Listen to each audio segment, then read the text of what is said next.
Batman has just turned 85. Our dear Dark Knight has made appearances in various media formats. Movies, games, animations, even an audio series. But the most important media for the Caped Crusader are the comics. Undoubtedly the great breeding ground of ideas. But among 85 years of stories, where should you start reading first? Stay tuned in the video until the end to get all the details. Welcome to Comic Chronicles. Today we're going to talk about our beloved Dark Knight, Batman. The Dark Knight first appeared in 1939 in Detective Comics 27 with the famous story, The Case of the Chemical Syndicate, by Bill Finger and Bob Kane. Since then, the character has been portrayed in various ways, sometimes more superheroic, sometimes more violent, has been an urban legend, and has had various origins. But before we delve into more details, subscribe to the channel if you're new here, and turn on notifications to always stay informed whenever a video about Batman is released, and stay updated on everything. The Batman of the 1940s can be a gateway to the Batman comics, as many grand ideas for stories and character creations came directly from that era, the golden age of comics. However, due to it being a completely different time, reading may not be for everyone, as nowadays it can be tiring to read stories from that era due to the way they were written, with many texts in the panels and a language geared towards a younger audience. Over the years, the way stories were written changed as the fans who were children grew up and wanted more elaborate and mature stories. Nevertheless, the Batman of the Golden Age has great stories and is a Batman who had a beginning, middle, and end. He married Catwoman, became the police commissioner, and died facing an enemy named Bill Jansen in Adventure Comics. But indeed, where should I start reading Batman? The best answer to that is Batman Year One, written by Frank Miller and illustrated by David Mazzucchelli.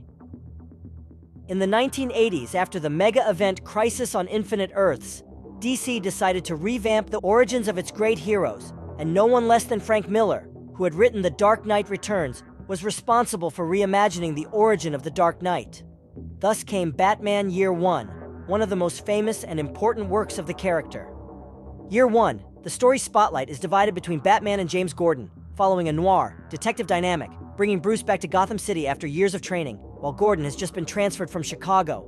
Both have the same goal: to clean up the crime-infested streets of Gotham filled with criminals and corruption. However, this won't be easy, as corruption also permeates the police force.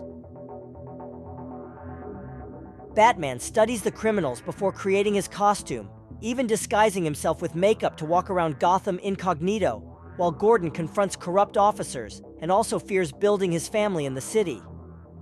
In the story, when Batman appears, he shocks the corrupt and big crime bosses, becoming a target of the police. It's interesting to see in the comic that after Batman's arrival, theatricality would be heavily used in Gotham, as we see Selina Kyle donning her suit for the first time and the Joker being mentioned. The organized crime of the mobsters starts losing ground until in future stories, such as in The Long Halloween, this transition occurs, from the Mafia losing its position to the insane villains appearing in the city, like the Joker, Two-Face, and many others from Batman's Rogues Gallery. It's a great introductory comic worth the read, and is still considered the best Batman origin comic to this day. Besides the well-written script by Frank Miller, the art by David Mazzucchelli is superb. The narrative created by Mazzucchelli and the color palette used bring the dirty, chaotic atmosphere of Gotham to life, and the character designs are excellent. I particularly like Batman's costume in this comic. This story has been adapted several times in other media, such as in Batman Begins, Batman, Mask of the Phantasm, the animated feature Batman. Year One. The Batman also includes some references, and even Batman, Arkham Origins, where the police oppose the Dark Knight and James Gordon tries to apprehend him until they realize they need to be on the same side to save the city. Even in the comics, this story is still being referenced today. In the phase written by Tom King, for instance, we see this, as Batman returns to wearing a suit that harkens back to his early years after his marriage to Selina Kyle didn't work out. If you want to learn more curiosities or see a full review of Batman Year One, write in the comments down below. Your interaction helps us always find relevant content for you. Batman Year One is the story you need to read first to get to know the Dark Knight in his original medium, the comics. Now I want to hear your opinion. Have you read the story? Will you read it? Leave a like if you enjoyed the video, as well as subscribe to the channel and turn on notifications to stay up to date on everything happening in the Batman universe. Thank you very much for staying until the end of the video. See you next time.